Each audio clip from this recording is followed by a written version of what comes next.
Good morning, everyone. Morning. Welcome. Morning, Victor. Good morning, Joe. How are you? I'm feeling good. Well, Joe, we always feeling good when we are discussing God. Absolutely. And as we been in this journey, and all pretty much 90, I would say 99% of our conversation is God, how we tie in our lives, seeing how our life turned out, how God been guiding us through the whole process, to lead us where we are today. Exactly. So I have to say thank God that I met Joe, and also thank God for the wisdom, the knowledge he's given me. And we're talking as well that when you know the Torah, you know how to answer questions. You have complete confidence in your actions and understanding. And when people ask questions, you know how to solve it, and you're confident in that. Speaking of question, let me discuss something with you that I was discussing with a friend of mine.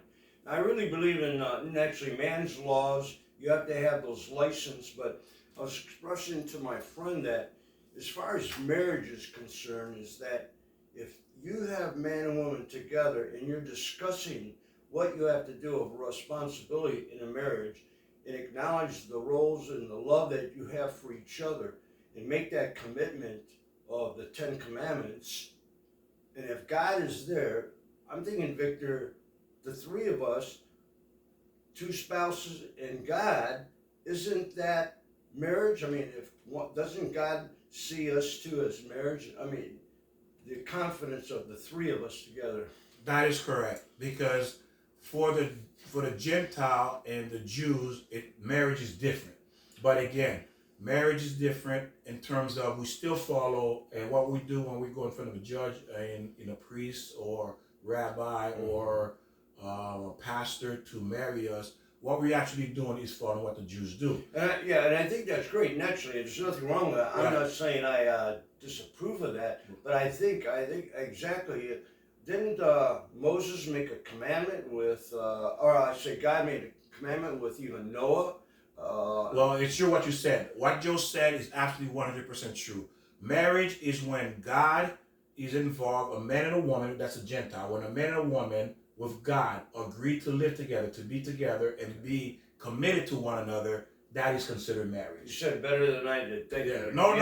But like I said, Joe, you live the Torah. Right. Okay. You've been living the Torah from day one. You've been living it. It's just that it's in the Word, and I'm explaining it what you notice or you've been living yourself. Most people don't live the Torah like Joe has, because he's the first person that I've encountered that's been living the Torah. I wasn't. For me, at 15, I was just doing science. But Joe already possessed the Torah in him. So he's been living by the law of God. That's what he's been doing. Yes, okay. And it's beautiful to see someone like that, and I can look back and say, well, now I see what the Torah looks like in a person's life. Oh, thank you, yes. You see? So the man he is today is because of the Torah, and he lived by that, made a created a wonderful human being. And that's what it's all about. Exactly. And I haven't met anyone like you, Joe. Well, thank you, Victor. I want to say that.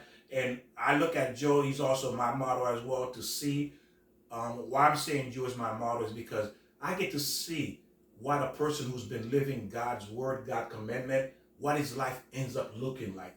He's at peace. He's happy with where he is. God has brought you into my life, and we have learned from each other. So you have inspired me to also to check myself, and I don't take it for granted. It's like, oh, I know everything. You don't. You learn every day. Like you said, there's like 34,000 books. What did I read? Maybe 2, 3, 4 different. Exactly. But you keep on learning. Yes, and that's why they say the Torah. And when you say Torah means you never stop learning to the last dying breath. You learn because that's how much material there is. And that is the Old Testament. The Torah, back me up on this, is the Old Testament in all our Bibles. That is correct. The Torah is the Old Testament. So now we're moving forward with continuing with how to have a successful marriage, or how to repair your marriage, your relationship. So we were talking last week in regards to where I believe we stopped at, where we want to talk. We're going to start where what does it look like when a man really loves a woman? What love is. Now let's say, and I'll give you an example, then you add to that, Joe. Yes. That it says if you are running late, you at work, you know you're going to be late. Even 1 second late. You call your wife, say, honey, I'm going to be 1 second late. Right. You see? And what is that? You're talking about respect. There you go. Then all of a sudden, I think both parties know that. If your wife or your husband isn't there, your mind starts going crazy. Like, is it an accident? Does something happen? You start. I've done that many times. You know, whoever, my brother. You know, why aren't they here? So we have to make, like Victor says, is, you know, why are we late? You know, it's Wonderful point, Joe. Oh, beautiful. I'm gonna tell you why it's beautiful. Because why? Now, if if I'm married and I'm running late, my wife, if she really truly loves me, she's gonna start worrying right away. absolutely. She's gonna start, and guess what I've just done? I committed sin, Joe, because now I'm bringing worry upon her unnecessarily when I could have avoided by just saying, "Honey, I'm gonna run late." And what you said fall perfectly into the Torah law. You see how beautiful the Torah is? The Torah is designed to keep harmony, peace, and joy, and not in just a marriage, but in life in general. And what you say is absolutely true. We have to inform our spouse, our loved one, if we're running late, because why? We don't want to worry. If you have children, you know what it feels like if you have children, right? Oh, absolutely. Oh, I don't have any. Well, I do have a child in my life who actually you worry about that. Absolutely. Exactly. So you don't want to be worried. So therefore, when your child gone missing and you're looking for them, what is the first thing you do? You get angry at them when you see them, right? Why didn't you tell me where you were? You know, what's wrong with you? You know how long I've been worried about you? You've been going for 5 hours now. Right. And then the husband will say, what? Would you think I was cheating? I mean, well. That is true, yes. You start going, no, there's an argument. No, I didn't say that. I didn't mean that. Because people do, you do worry when you don't expect somebody to be there on time. Yes, absolutely. Because now you see the chaos it creates. Now, another way, that's one way that you keep your relationship healthy. Another way is, for another example, is if you're in a meeting, right? Let's say you are a Bill Gates or someone in that stature, in that realm of operating in terms of finance and having money and power. And your wife calls you in a meeting and you're about to merge two businesses. You know, let's say Amazon. Right. Yeah, let's say you're the CEO or you're the administrator of Amazon, and then you're trying to team up with AT&T or, you know, T-Mobile. Right. And then you're going to join. Now you're in this meeting and your wife calls you, and then what is the normal reaction would be for a man? If you're in this meeting? Tell him to call back. Bravo, Joe. That's call back 10 minutes. Yeah, tell my wife to call. Oh, don't interrupt me. I'm in a meeting. Right. You see? That's what a man would respond. A normal man who doesn't know the Torah would do. Because why? Because he sees this business being more priority. When in fact, it's the wife is more priority. So the way you would handle that is says, you know what, gentlemen? Excuse me. Remember, you have all these members. You're going to join these two companies, this huge corporation, and it's based on how you handle the situation. Ladies and gentlemen, forgive me. My wife is on the phone. I must take it. So right there in front of say, hello, honey. How are you? Yes, honey. Why? They all watching you. Yes, honey. I love you, honey. I should be home by 6 o'clock. I love you. And what are you showing to the board meeting people? They're going, wow, this guy has respect for his wife. That's the bottom line. Yes. And there you go. Even though you understand you could lose this deal. Right. But you know why? Right. The deal is insignificant. It's nothing compared to your wife who is your soulmate. And somebody on the other side might say, you know, I wasn't really interested in this contract, but how you handle your wife, I respect that. I'm signing the contract. I mean, I know it doesn't work that way usually, but I think you have to show, when people see the respect that you have for yourself and your family, what more can you ask for? Beautiful, Joe. And that's the thing. So when you are that, imagine you are that type of man.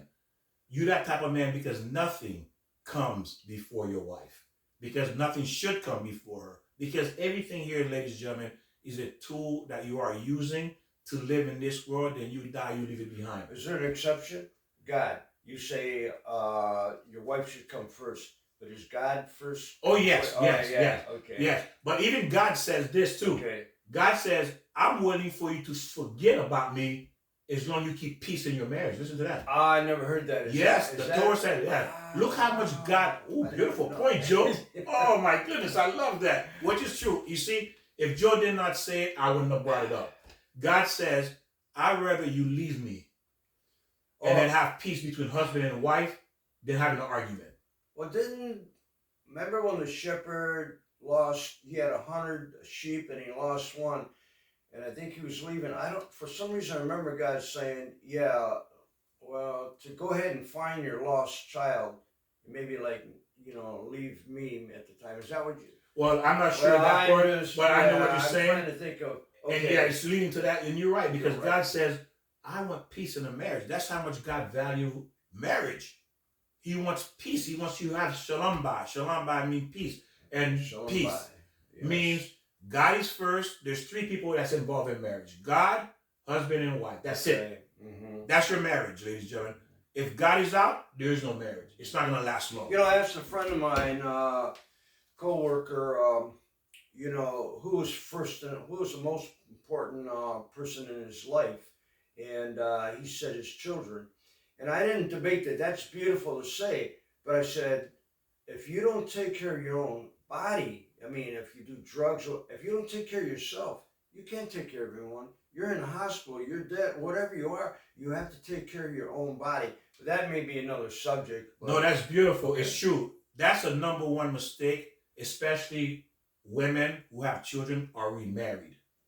Okay. They throw and destroy their marriage because they said, and it's a mistake, and that's a beautiful point. They said, my child is first. Well, then why are you married? Yeah. Why you got married for? If your child going to be first, you don't need to get married. You're not married material. You're not qualified to marry, because God did not say that. God says your husband first. Everything else is second. If you have that mentality, you've been divorced, you're going to remarry, and you're going to be in a relationship with a new person, a new man, and then you tell them that your child comes first, right there, automatically, your marriage is over. Mm-hmm. God is not going to honor that, because